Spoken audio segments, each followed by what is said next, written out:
So let's talk about something that I don't think will create much debate, the player of the year in the Pac-12 this year. Who is it?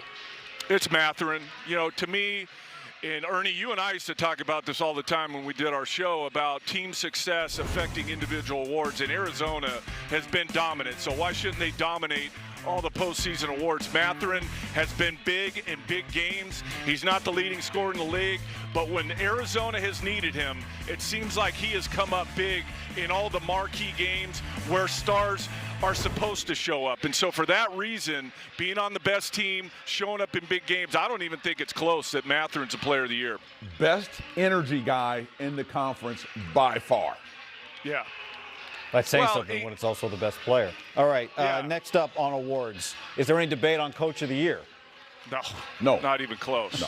I think for Coach Lloyd to come in this conference, he did two things I thought really smart early on. Spending time with Sean Miller to learn about his team, community, environment, or whatever. And then the second thing was he put that formula together that they had at Gonzaga to be able to play up-tempo, play free. And I think this team really responded well to it. Great coaching job on his part. And this is not an easy conference to step into and have that type of success. So head and shoulders, outstanding job. I'll take it one step further, you guys. I don't think it's even close, him being National Coach of the Year. First-year coach, going to be a one seed in the tournament, won his regular season championship in his league. We'll see what happens next week. But if they win the Pac-12 tournament and they go deep into the NCAA tournament, I don't even need to say that. I think it's right now he's the National Coach of the Year for sure. I agree with you. Right now for what he's done and how they've controlled the conference the entire season and been ranked top 5 or higher the entire season, no question about it. All right, let's see if we can create some sort of disagreement here. Who is your most improved player in the Pac-12 this year, Don? Well, this was the one where I think there was multiple candidates you could make a case for. You could make a case for an Arizona guy like Koloko, but I'm going to go with Jabari Walker only because, you know, they finished high enough in the standings. They've had enough team success. His numbers have jumped dramatically. He became the star on that team. He led the league in rebounding, and so I think all that put together. We saw flashes last year as a freshman, and you wanted to see him make a jump. He's made a big jump. I think he's the most improved player in the conference.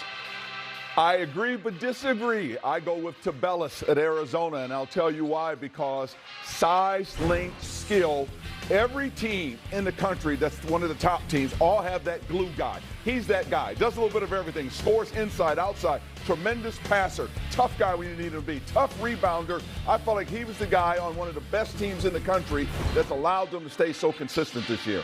You know what, Ernie? He has had a good year, but you saw more from Tabellis. If I was going to give it to a guy from Arizona, it would hands down be Koloko. His production has doubled. He's that anchor defensively in the paint. Tommy's figured out how to use him and be so effective.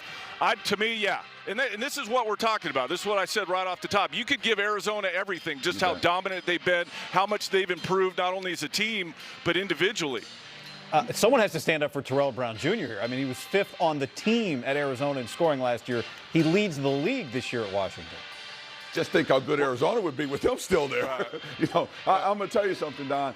You know, you were a great scorer, great shooter and everything. Have you ever seen a guy like this that can score that well, lead a conference in scoring, and only 4.9% of his shots are coming from the three-point land in terms of his point production? That's just pretty impressive to me. Well, what's impressive about Brown is that you know it's coming. Like, you know the scouting report. You know, why aren't you triple-arm gapping him off the line? Because you know he's going to drive it. You know he wants to get to his spots in the paint and inside the three-point line, but that's how good he is. Nobody's been able to, even though they know it's coming, cut him off. But what I said when we were talking about Washington I think is important. The more he finds balance in that game, we know he can get 20. To me, the trick is him get 20, assists go up, Washington's a better team. 6th man of the year. Let's go to that award. Who you got? I think it's Omar Ballo. I think he's the only true 6th man I can figure out in the league. A lot of guys have started some, not started, come off the bench, had big games. But he's come off the bench in every game and been a factor. And so, again, we're talking about how dominant Arizona's been. He's been a big part of that. Coming off the bench all year, I think that's an easy one to give it to Ballo. I agree with you. He had the one start, I believe, against Stanford when Tabellis was out. He had one. What did he do, Don? 21 points. He stepped up in the game. So he's definitely the best 6th man of the year. Again, Arizona. Saw it early. They continue to get better. I think they got an outstanding group. Don, are you calling a game with the freshman of the year in the league in it today? Yeah, I believe Harrison Ingram now. He has dropped off a little bit as the scouting report's gotten thicker on him. You know, freshmen wear down sometimes late in the season. But, I mean, the guy's been freshman of the week 6 times, so you can't forget about that. I think Gay has come on here at the end, but I think total body of work, you have to give it to Harrison Ingram. Totally agree. Every year, any incoming freshman tends to hit the wall at about November, December, January, around in there, and then they figure out a way to climb back over that wall. He's been extremely, extremely consistent. Long, athletic, and put it on the floor, skilled. Definitely freshman of the year.